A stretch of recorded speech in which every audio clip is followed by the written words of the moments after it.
Welcome back! Today we're going to talk about being stuck in an elevator for hours. Did that creep you out?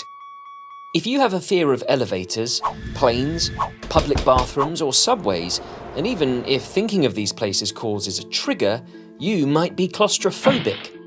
So, what is claustrophobia? It is the fear of confined or narrow spaces with the impression of not being able to escape and being trapped in there forever.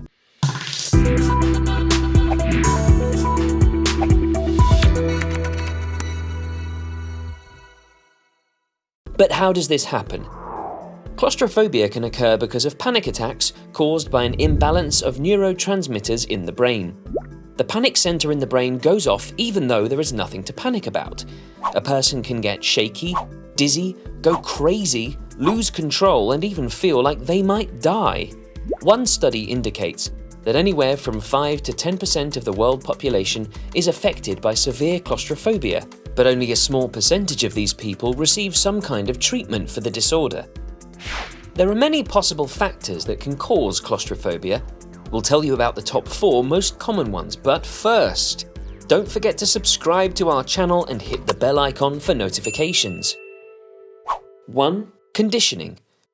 A past trauma, like an incident where a person might have been stuck in a small space, like an elevator or a closet for a long period of time, is a major cause of claustrophobia.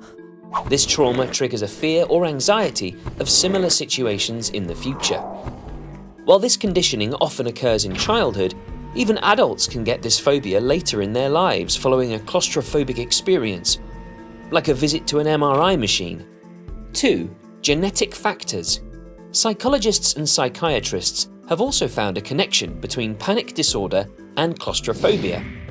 A study suggests that people with panic disorders have smaller amygdalae, a small section in our brain that processes fear, than the average person. This size difference, which is genetically driven, may interfere with how the brain processes fear and the perception of danger. 3. Near space. Another study suggests that claustrophobia is related to each person's near space surrounding them.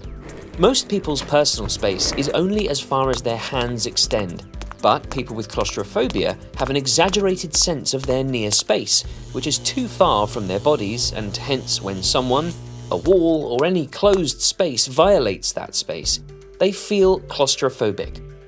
A study also suggests that women are more likely to feel claustrophobic than men. 4. Acrophobia. Researchers also believe that claustrophobia may be related to acrophobia, the fear of heights.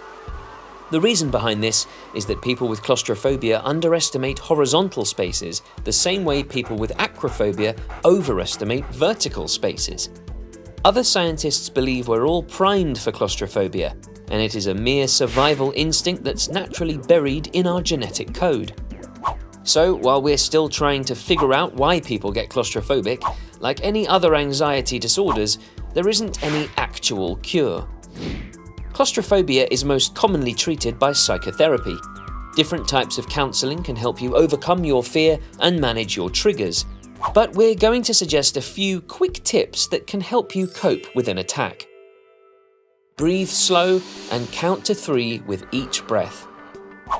Try to focus on something that makes you feel safe, like the time passing by on your watch, or the fact that you'll be okay and get out of this situation soon. Remind yourself repeatedly that your fear and this anxiety will pass. Challenge yourself with situations that trigger this fear and prove to yourself that the fear is irrational. Visualize or focus on a happy memory, and just as the Harry Potter books suggest, use them as a Patronus, and surely the Dementor feeding on your fear will run away. Great! On that happy note, bye-bye. Subscribe and press the bell icon for notifications of our videos.